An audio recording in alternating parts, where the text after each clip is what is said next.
অনেক আগে একসময় একটি ছোট শহরের কেন্দ্রস্থলে অবস্থিত একটি কোলাহলপূর্ণ বাজারে আলী নামে একজন ব্যবসায়ী বাস করতেন। তার দোকান ছিল সূক্ষ্ম কাপড় এবং টেক্সটাইলের ভাণ্ডারে পরিপূর্ণ। কিন্তু যা তাকে সত্যিকার অর্থে আলাদা করেছে তা হল সততার প্রতি তার অটল অঙ্গীকার। আলীর সততার গল্পগুলি শহরের সীমানা ছাড়িয়ে প্রতিধ্বনিত হয়েছিল। প্রতিবেশী গ্রাম থেকে গ্রাহকদের আকর্ষণ করেছিল, যারা বিশ্বস্ততার জন্য তার থেকে জিনিসপত্র ক্রয় করত। আলীর খ্যাতি তার নিখুঁত সততার ভিত্তির উপর নির্মিত হয়েছিল। তিনি ন্যায্যতা এবং স্বচ্ছতার সাথে তার ব্যবসা পরিচালনা করেছেন, যার সাথে তিনি মুখোমুখি হয়েছেন, তাদের সম্মান ও প্রশংসা অর্জন করেছেন। বাজারের এক কোলাহলপূর্ণ দিন, ক্রেতা এবং বিক্রেতাদের ভিড়ের মধ্যে একজন তাড়াহুড়ো করে আলীর কাছে আসেন। তিনি তাড়াহুড়োর মধ্যে দাম না জেনে এক বান্ডিল সিল্কের অনুরোধ করেন।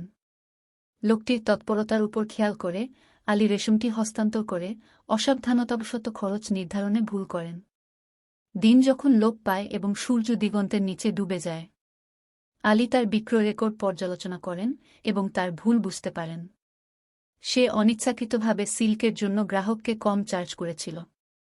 এই ত্রুটির দ্বারা বিরক্ত হয়ে আলীর বিবেক তাকে বিশ্রাম দিতে দেয় না যতক্ষণ না সে ভুলটি সংশোধন করে। বিনা দ্বিধায় আলী তার দোকান বন্ধ করে, গ্রাহক খুঁজে পেতে এবং তার ভুল সংশোধন করার জন্য দৃঢ়প্রতিজ্ঞ। আবছা আলোকিত রাস্তা এবং কোলাহলপূর্ণ গলির মধ্যে দিয়ে তিনি অক্লান্তভাবে অনুসন্ধান করেছিলেন যতক্ষণ পর্যন্ত তিনি লোকটিকে না খুঁজে পান। শেষ পর্যন্ত অনেক খোঁজাখুঁজির পর আলী গ্রাহককে খুঁজে পান। আলী গ্রাহককে পরিস্থিতি ব্যাখ্যা করেছিলেন, তখন গ্রাহক আলীর সততা দেখে হতবাক হয়েছিলেন। আলীর সততার জন্য কৃতজ্ঞ গ্রাহক গভীরভাবে অনুপ্রাণিত হয়েছিল এবং অবিলম্বে অবশিষ্ট অর্থ গ্রহণ করে আলীকে তার নীতিগত আচরণের জন্য প্রশংসা করে। আলীর মহৎ কাজের খবর দ্রুত শহরে ছড়িয়ে পড়ে। শহরের সবাই তার সততা এবং ন্যায়পরায়ণতার প্রতি এবং তার গভীর প্রতিশ্রুতিতেও বিস্মিত হয়েছিল। আলী একজন সৎ মানুষ হওয়ায় তার ব্যবসায় উন্নতি লাভ হয়েছিল। তার পণ্যের গুণমান এবং অটল আস্থার জন্য তিনি সবার কাছ থেকে সম্মান অর্জন করেছিলেন। বছরের পর বছর কেটে গেল এবং আলীর নাম পুণ্যের দৃষ্টান্ত হিসেবে অনুরণিত হতে থাকল। সততার প্রতি তার অটল নিবেদন তাকে একটি পথপ্রদর্শক আলোতে রূপান্তরিত করেছে। আলীর গল্পটি সততা এবং চিরন্তন গুণাবলীর প্রমাণ হিসাবে দাঁড়িয়েছে।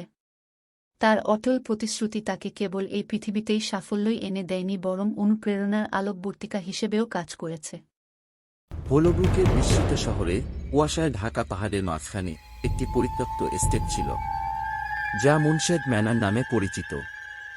শহরের লোকেরা এর ভীতিকর অতীত সম্পর্কে এখনও আলোচনা করে এবং অন্যদের দূরে থাকার জন্য সতর্ক করে। কিন্তু একটি সাহসী দল এটি রহস্য উদ্ঘাটনের সিদ্ধান্ত নিয়েছে।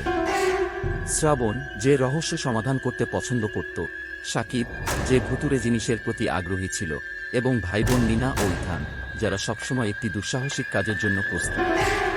তারা সবাই বাড়িটির ভেতরে ঢুকল। ভেতরে ঢুকতেই একটা হিমশীতল অনুভূতি তাদের আঁকড়ে ধরল। ছায়াগুলো চঞ্চল মেঝেতে সরে গেল এবং বাতাস ভারী হয়ে উঠল, যেন ভয়ঙ্কর কিছু অপেক্ষা করছে। বাড়িটি পুরানো চিত্রকর্ম এবং অদ্ভুত শব্দে ভরা ছিল। যতই তারা ভিতরের দিকে এগিয়ে যাচ্ছিল, ততই তাদের কৌতূহল আতঙ্কের সাথে মিশে যাচ্ছিল। শ্রাবণ, যে ভূতের উপর খুব একটা বিশ্বাস করত না, সে অনিশ্চিত বোধ করতে শুরু করেছিল। সাকিব সাধারণত প্রকৃতি সম্পর্কে আগ্রহী, কিন্তু এখানে সেও ভয় পেয়ে যায়। মিনা এবং ইথান, যারা প্রথমে সাহসী ছিল, তারাও ভয় পেতে শুরু করে। গভীর ভিতরে তারা অদ্ভুত একটি ঘর দেখতে পেল, যা অস্পষ্টভাবে জ্বলছে। হঠাৎ ভৌতিক কিছু একটা তাদের সামনে হাজির হয়ে গেল। তারপর তারা দেখে এটা শুধু একটা মূর্তি। তখন তারা আবার হাঁটা শুরু করল। মুনশেড ম্যানরের গভীরে ম্লান আলোয় তারা দেখল খোদাই করা রহস্যময় চিহ্ন দিয়ে সজ্জিত ছিল। একসময় তারা একটি ভুতুরে উপস্থিতি অনুভব করছিল, যা তারা আগে কখনো অনুভব করেনি। তারা পালানোর চেষ্টা করার সাথে সাথে আতঙ্ক বেড়ে যায়। তারা গোলকধাঁধায় আটকে গিয়েছিল। তারা বুঝতে পেরেছিল যে মুনশেড ম্যানরের মধ্যে ভুতুরের শক্তি তাদের বাস্তবতার উপলব্ধির সাথে খেলেছে। শ্রাবণ, সাকিব, ইথান ও মিনা বাড়ির এত গভীরে পৌঁছে গিয়েছিল যে তারা গোলকধাঁধায় হারিয়ে যায়। তারা অনেক খোঁজাখুঁজির পর মুনশেড থেকে বের হওয়ার দরজা পেয়ে যায়। তারা যখন দরজার সামনে যাচ্ছিল, তখন তারা পিছনে দেখে সত্যি সাদা কাপড় পরা কিছু একটা তাদের দিকে এগিয়ে আসছে। এই দৃশ্য দেখে মিনা অজ্ঞান হয়ে যায়। তারা কোনোভাবে মিনাকে নিয়ে সেখান থেকে পালাতে পারে। যখন তারা হোলোব্রুক থেকে পালিয়ে গিয়েছিল তখন তারা সবাই হাঁপাচ্ছিল। এই ঘটনার পর তারা বাড়ি ফিরে যায়, কিন্তু ম্যানরের ভয়ঙ্কর সেই সাদা কাপড়ে থাকা জিনিসটির কথা তারা ভুলতে পারে না। একটি শীতল ভুতুড়ে রাত তাদের মনে দীর্ঘস্থায়ী হয়েছিল। একটি ভয়ানক মুনশেড ম্যানরের রাত, এবং সেই সাদা কাপড়ে থাকা জিনিস তাদের চিরকাল মনে থাকবে। আজকের জন্য এতটুকু। আপনি যদি আমাদের ভিডিও পছন্দ করে থাকেন এবং আরও দেখতে চান, তবে অবশ্যই সাবস্ক্রাইব বাটনটি চাপুন। সঙ্গে নোটিফিকেশন চালু করতে ভুলবেন না, যাতে আপনি কোনো আপডেট মিস না করেন। আর যদি আপনার এটি মজার মনে হয় তবে ভিডিওতে একটি লাইক দিতে পারেন। আর হ্যাঁ, কমেন্ট বক্সে আপনার মতামত বা পরামর্শ জানাতে ভুলবেন না।